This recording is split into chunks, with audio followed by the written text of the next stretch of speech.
তো এই দেখো আমরা এত বড় একটা মহারাজ থালি নিয়ে এখানে বসে পড়েছি। ফার্স্টে চলে আসো এদিকে, এখানে বলি যে রাইস রয়েছে, তার সঙ্গে একটা লেবু, আর এদিকে আছে বাসন্তী পোলাও, আর তারপরে এখানে আছে লুচি, তারপর হচ্ছে বেগুন ভাজা, আলু চিপস, তার সঙ্গে পাঁপড় ভাজা, আর এটা আছে একটা কি মাছের চপ সামথিং কিরকম একটা কিছু হবে।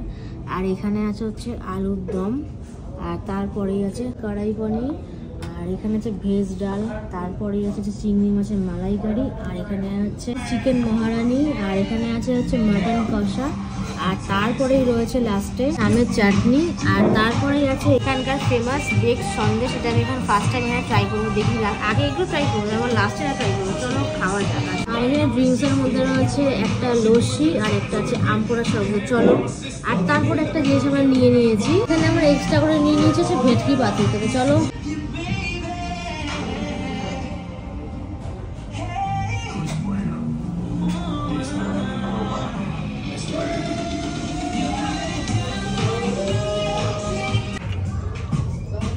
লস্যিটা ফাটাফাটি খেতে হবে, কোনো কথা হবে না। এটা একটু টেস্ট কর। হ্যাঁ তুই খাবি এটা? আমি পরে খাচ্ছি, যে টেস্ট করে নি। ভাত না খেয়ে আগে লস্যি আর আম পোড়া শরবত খাচ্ছি। এটা কিরকম? এটার মধ্যে টেস্ট আছে, বাট এটার থেকে খেতে বেশি খেতে হবে।